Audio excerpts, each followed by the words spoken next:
Olá pessoal, espero que esteja tudo bem com vocês. Hoje eu vim aqui conversar um pouquinho com vocês a respeito do conceito de tensão superficial da água e a ação do surfactante no sentido de reduzir essa tensão superficial.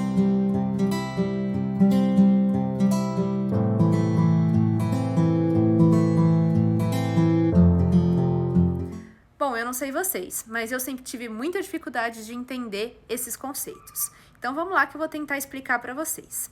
Então vejam nesse primeiro vídeo que quando eu coloco gotas de água em cima de uma moeda por meio de um conta-gotas, essas moléculas de água vão se unindo e em câmera lenta vocês conseguem perceber que forma como se fosse uma película, né? É a tensão superficial da água. Por que isso acontece? Porque as moléculas de água elas tendem a se unir, tá?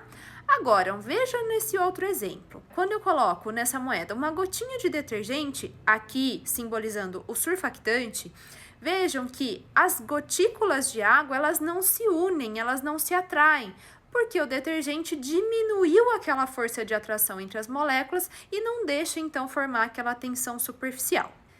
Vejam mais esse exemplo para vocês entenderem. Quando eu espirro água sobre uma superfície, e nessa superfície, de um lado eu não tenho detergente, e do outro lado eu tenho detergente. Do lado sem detergente, vejam que formam-se gotas de água, né? Porque as moléculas de água tendem a se atrair, formando essas gotinhas, que nada mais é do que a tensão superficial. Agora, do outro lado, que eu tenho detergente, quando eu espirro água, essa água escorre e não formam-se gotas, por conta dessa ação do detergente em reduzir a tensão superficial da água e impedindo com que as moléculas de água se atraiam. Ainda não ficou claro, então vamos lá que eu vou desenhar para vocês. Imaginem que eu tenho aqui um copo e nesse copo eu tenho água até essa superfície. Como eu disse para vocês, as moléculas de água elas tendem a se atrair. Se eu pegar uma molécula do centro desse copo, eu vou perceber que eu tenho forças de atração entre essas moléculas de água acontecendo de forma radial, de modo que essas forças acabam se anulando. Agora, as moléculas de água que estão na superfície desse copo, ela tem uma distribuição dessas forças de forma desigual. Porque eu tenho força de atração pela parte de baixo, porque eu tenho moléculas de água ali embaixo, mas eu não tenho força de atração da parte de cima, porque ali tem ar e não moléculas de água. Então, eu tenho a formação dessa superfície, da tensão superficial da água. Quando eu coloco uma gotinha de detergente nesse copo, aqui o detergente simbolizando o nosso surfactante, o que vai acontecer? O detergente vai atuar diminuindo a força de atração entre essas moléculas da superfície, o que vai então diminuir a tensão superficial.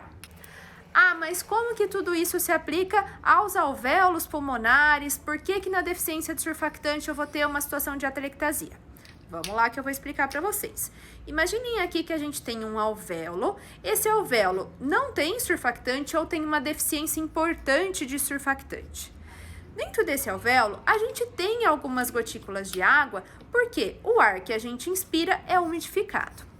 Se essas gotas de água, essas moléculas de água estão dentro do alvéolo, elas tendem a se atrair por conta da tensão superficial e junto elas vão levar a parede alveolar, fazendo com que as paredes do alvéolo se encontrem e aconteça o colabamento alveolar ou a atelectasia. Agora, em uma outra situação, em um alvéolo que eu tenho uma quantidade adequada de surfactante, lembra que o surfactante impede, diminui essa força de atração entre as moléculas de água?